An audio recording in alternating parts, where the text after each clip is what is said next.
Safra de soja dos Estados Unidos continua bem ruim. O milho americano também não está em boas condições. Produtores de arroz negociam lotes apenas para fazer caixa. Mercado brasileiro de carnes está em crescimento avançado. Hoje é dia de análise de mercado agropecuário com o nosso colaborador, Vlamir Brandalize.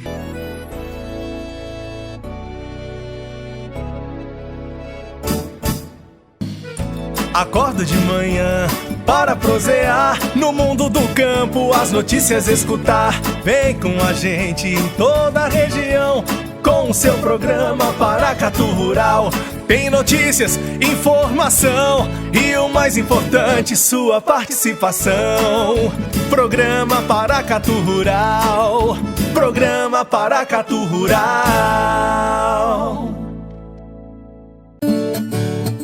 Análise de mercado agropecuário, com Vlamir Brandalize.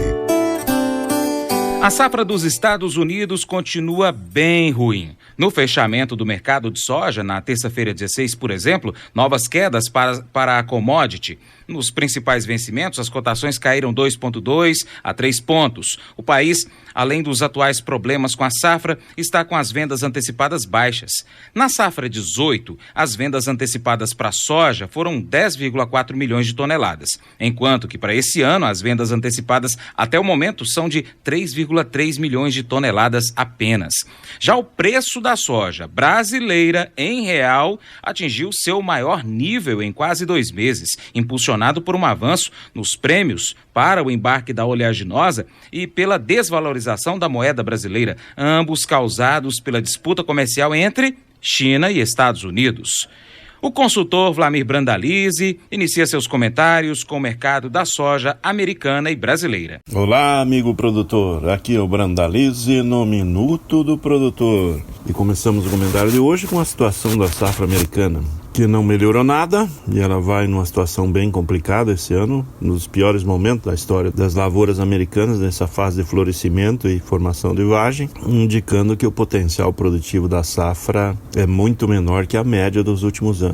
O USDA mostrou aí na semana que tem 72% de lavouras em florescimento, a semana passada tinha 57%, o ano passado 91% e a média é 87%. Então segue com um grande atraso, houve atraso no plantio e, consequentemente, o quadro é de atraso geral. As lavouras em formação de vagem chegam a 37% no momento. O ano passado era 73% e a média 63%. Também está atrasado o processo do início de formação das vagens, formação de crevetinho. A vantagem do momento de não ter perdas maiores é que as temperaturas não estão muito altas. Semana que passou foram de temperaturas amenas, de 14 a 24, 25 graus, e essa semana a temperatura deve ser de 18 a 31 graus. Então ainda não pegando as temperaturas acima de 35 graus que provocariam abortamentos e perda de crevetinhos. As lavouras no momento contam com 54% de áreas boas excelentes, é igual à semana passada, a semana atrasada. O ano passado tinha 67%,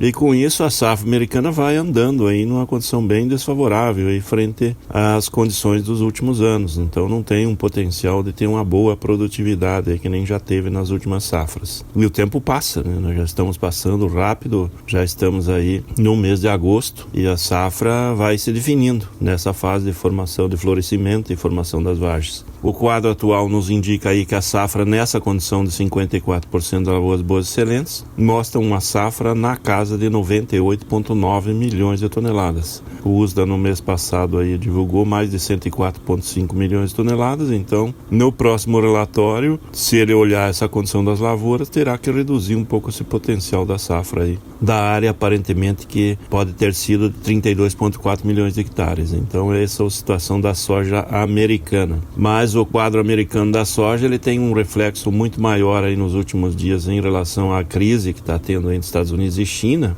do que efetivamente o mercado olhando aí para o fundamento lavouras americanas. Na semana passada o presidente Trump colocou mais uma tarifa de 10% em cima de uns 300 bilhões de dólares sobre produtos importados da China. China, e agora os chineses entraram pesado na briga e o governo chinês está recomendando às empresas chinesas que não comprem produtos agrícolas americanos. Então isso acabou ainda trazendo mais uma pressão aí sobre o mercado, causou uma valorização do dólar frente às principais moedas internacionais, valorização do dólar no Brasil também, e nessa condição nós chegamos aí aos níveis de preços aí de 83, 82 reais nos portos brasileiros e alguns negócios voltando a fluir, então continua vendendo e hoje o Brasil tem pouco mais de 20 a 22% da safra para ser negociada e aos poucos ela vai sendo encaminhada para o mercado e grande parte caminhando para a exportação, justamente em função dessa briga entre os dois maiores da economia mundial, que vem trazendo mais pressão de compra dos chineses para o mercado brasileiro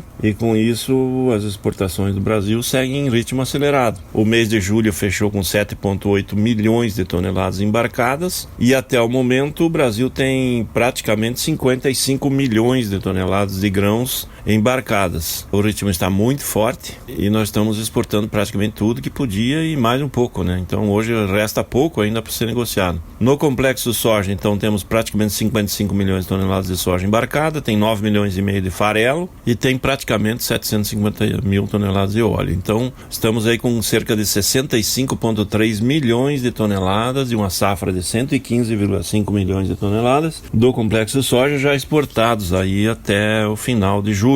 Então esse é o quadro da soja e com isso vai dando fôlego aí para o mercado trabalhar com cotações melhores nos portos. A semana está com prêmios melhores, indicando que essa guerra comercial entre China e Estados Unidos acaba refletindo aí positivamente nas cotações em reais aqui no mercado brasileiro. E a tendência da semana é seguir comprador nos portos e o mercado pressionado aí e podendo valorizar ainda mais os prêmios em função da demanda. A demanda chinesa ela não vai só pegar mercado brasileiro, vai pegar mercado argentino, paraguaio, o que tiver de soja disponível, ela vai acabar girando aí para os mercados aí, principalmente para os traders que negociam com compradores chineses ou os próprios traders chineses que devem seguir aí levando os maiores volumes de soja aqui da América do Sul. A nova safra ainda está com uma comercialização muito lenta, na faixa de 20%, quando já deveria estar acima de 35%. Os produtores esperando aí para ver o que vai acontecer com essa guerra comercial e também como vai acontecer com a safra, né, americana, né? Porque a safra americana ela foi plantada muito tardiamente e se houver alguma geada aí no mês de outubro vai causar um estrago nas lavouras dos americanos. Então todo mundo segurando à espera do que vem pela frente. Então esse é o quadro atual aí da soja no mercado brasileiro e o mercado internacional. O milho americano, assim como a soja, também não está em boas condições. Vamos conferir os detalhes já já.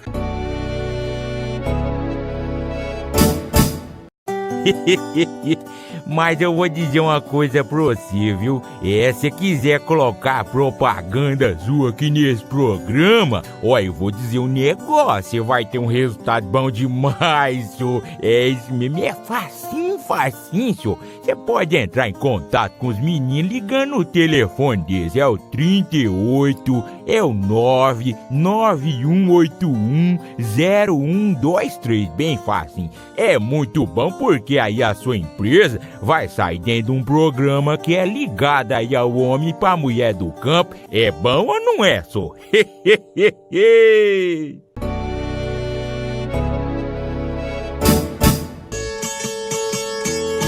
O milho americano, assim como a soja, também não está em boas condições, não. Os embarques do milho dos Estados Unidos recuaram para uma mínima de 19 meses em junho e provavelmente não tiveram desempenho muito melhor neste mês de julho passado, à medida que os preços elevados e a competição externa continuam a suprir o negócio de exportação para o maior fornecedor mundial de milho. Brandalize disse que a exportação brasileira de milho é recorde e mais à frente pode inclusive ter falta de milho para consumo interno por causa da exportação, já que a maior parte deste milho já foi comercializada. O mercado de milho segue com lavouras americanas de milho em qualidade em queda na semana. Então, na semana, o milho americano veio com 57% de lavouras boas excelentes, semana passada era 58% e o ano passado era 71%. Então, as lavouras perderam 1 ponto. E no caso do milho, o relatório do USDA das últimas 5 semanas, o que ele mostra? Uma semana ele sobe 1 ponto, na outra semana ele reduz 1 ponto de qualidade. O fato é que a qualidade das lavouras não está boa, né? Para você ter uma boa safra, teria que ter 3/4 aí das lavouras entre boas e excelentes, que não está acontecendo.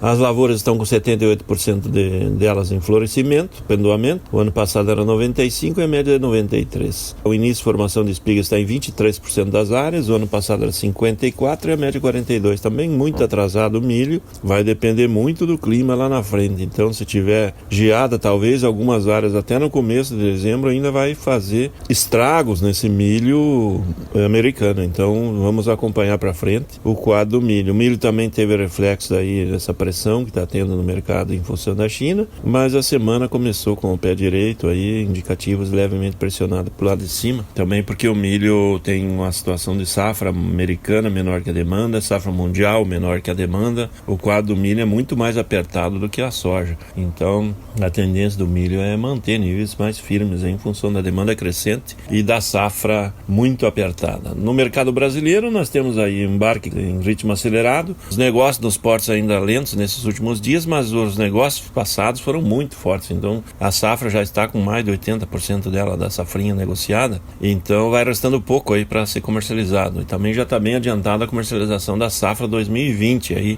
também bastante avançada em função das boas cotações que foram atingidas nos últimos meses. As exportações do mês de julho do milho, elas surpreenderam porque vieram acima de 6,3 milhões de toneladas, o mês de julho foi recorde histórico mensal do milho, o melhor mês da história da exportação do milho foi esse último mês de julho, e com esses mais de 6,3 milhões de toneladas, e com isso já acumulamos aí 16 milhões de toneladas exportadas de janeiro a julho, sendo que os melhores meses de exportações são de agosto a dezembro. Então agora para frente se espera bons números e provavelmente agora caminha aí para chegar aos 40 milhões de toneladas ou mais na exportação brasileira, justamente que mantendo esse ritmo aí de 5, 6 milhões de toneladas nesses próximos 5 meses, que é o resto do ano, nós vamos passar de 40 milhões de toneladas com facilidade. Então, o quadro é de exportar muito, e aí a gente já vai vendo que a indústria do mercado interno tem que começar a ficar de olho, justamente porque lá na frente pode não ter milho, né? Porque nos estados principais a exportação comeu esse milho e continua tendo muito comprador para milho, né? Então, o quadro é de ajustes aí na oferta e demanda, porque a maior parte já foi comercializada. Muita gente olha ainda que tem muito milho parado no Mato Grosso, milho até céu aberto, montanhas de milho, mas esse milho já foi negociado na exportação, esse milho já tem dono e é o mercado internacional, então fique atento a isso, aquele que precisa de milho, que vai trabalhar com ração aí nos próximos meses, para ficar atento. E lembrando que o setor de frango e suíno, eles seguem acelerados aí na demanda, nós estamos com carga cheia, granjas de suíno e frango aí todas lotadas, ou seja, capacidade total, frigoríficos trabalhando a capacidade toda e exportação em ritmo forte, então a demanda de milho, ela segue aquecida interna e externamente. E no mercado de Porto, aí as indicações são de R$41, R$42, teve até acima disso negociado nos portos aí na última semana, e os negócios têm fluído, mas de maneira pontual. Então esse é o quadro do milho, que mostra aí uma expectativa de uma área da safra de verão, principalmente no sul, um pouco maior do que foi no ano passado. Os produtores estão de olho em plantar um pouquinho mais de milho, justamente para pegar a exportação, que tem mostrado cotações bem atrativas aí para o milho da safra de verão. O milho da safrinha do ano que vem também está bem adiantada a comercialização e também mostra crescimento de área e potencial de safra aí de crescimento também. Esse é o quadro do milho, porque o milho segue com demanda internacional muito maior que a produção e mais compradores do que vendedores. O ritmo de comercialização de arroz em casca esteve lento no Rio Grande do Sul no mês de julho. Segundo colaboradores do CEPEA, indústrias estiveram cautelosas para novas aquisições, principalmente na primeira quinzena, devido ao fraco desempenho das vendas do beneficiado e à pressão dos setores atacadista e varejista por menores preços.